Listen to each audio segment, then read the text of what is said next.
Welcome to What Is, where we take the world's biggest questions and break them down into bite-sized chunks.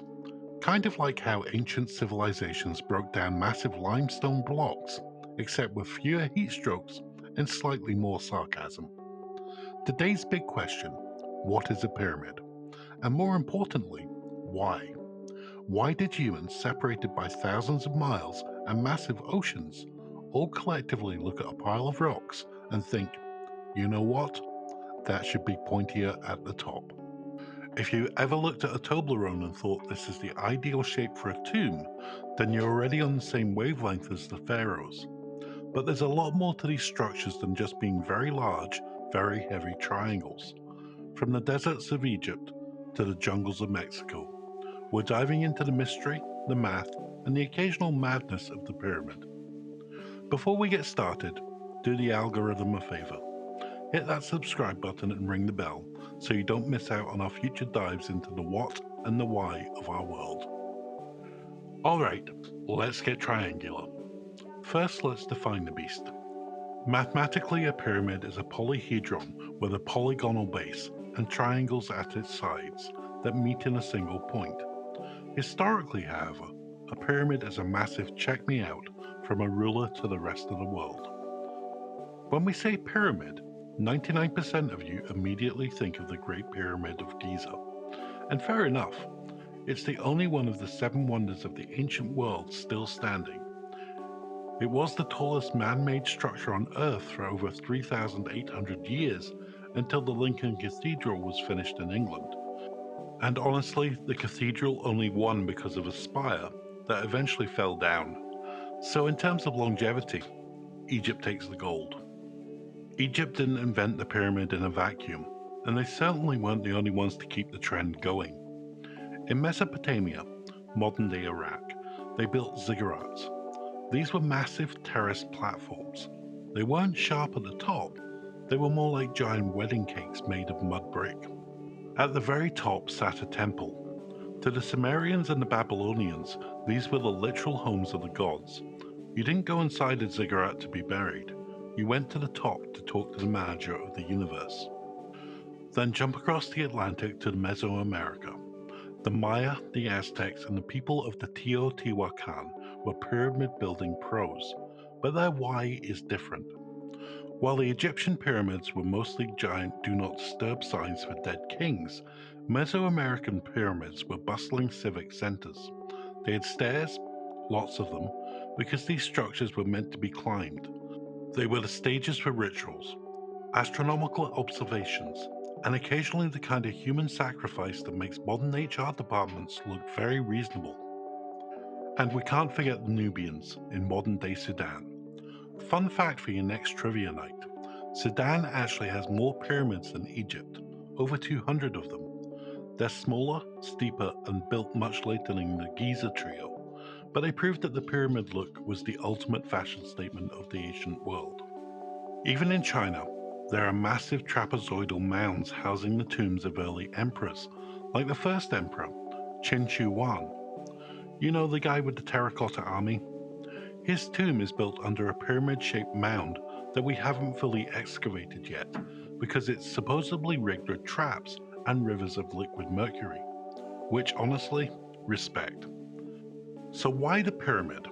Why not a giant cube or a massive stone sphere? Well, for one thing, stones don't like being spheres. They like being flat. But the real answer is physics. If you want to build something incredibly tall using only gravity and manual labor, the pyramid is the sturdiest shape you can choose. The weight is distributed so that the base carries the brunt of the load, preventing the whole thing from collapsing under its own ego. It is the easy mode of architectural stability, even if building it is anything but easy. But the why goes deeper than just the it won't fall down. In Egypt, the pyramid represented the Benben. In their creation myth, the Benben was the first mound of dry land that rose from the primordial waters of chaos. By laying a pharaoh to rest inside a representation of creation, you were basically giving them a VIP pass to the afterlife. It was a stairway to heaven, quite literally. The smooth, sloped sides were designed to mimic the rays of the sun shining through the clouds.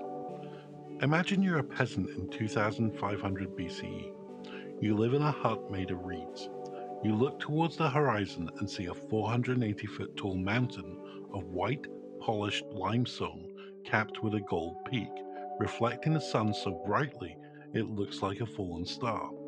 You aren't going to doubt that the guy living inside it is a god, and you're going to get back to farming your grain and keeping your mouth shut. It was the ultimate branding exercise. In the Americas, the why was often about the mountains. The Aztecs and the Mayans built pyramids to mimic the sacred mountains that surrounded them.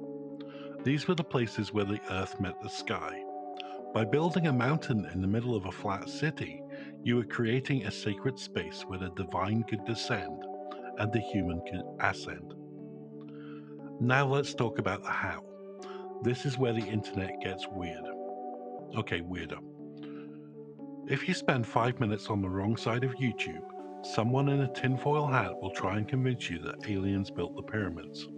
Their logic usually boils down to ancient people were too dumb to move big rocks. To which historians respond, no, they were just really good at math and they had a lot of free time during the off-season.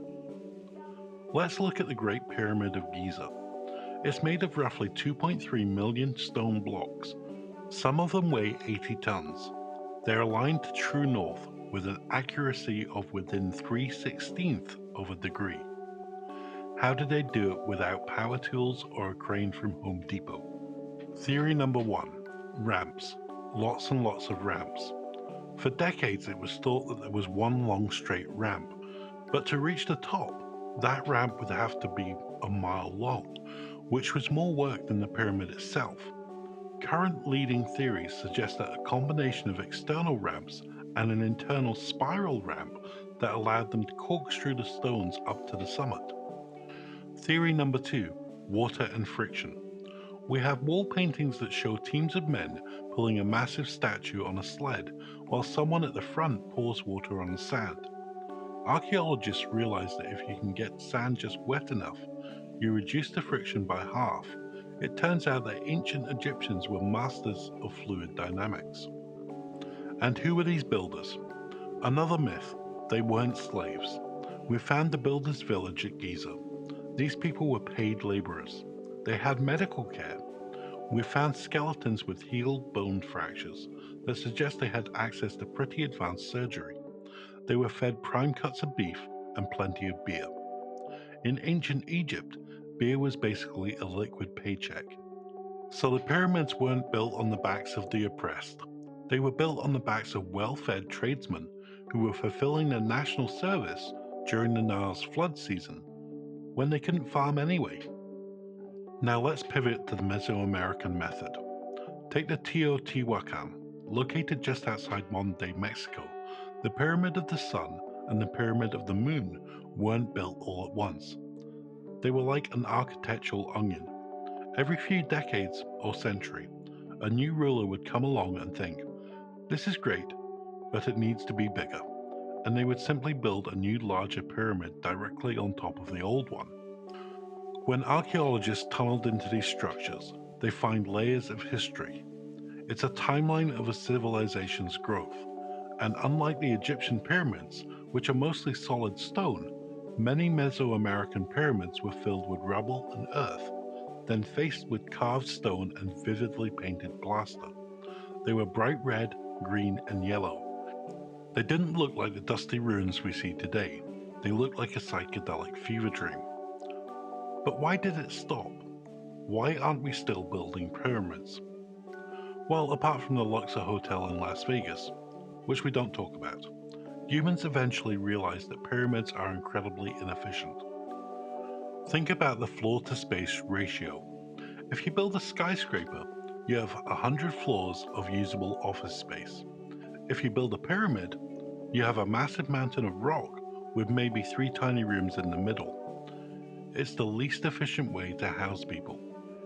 In Egypt, the pharaohs eventually realized that a giant "Bury my gold here" sign in the shape of a triangle was an invitation for grave robbers.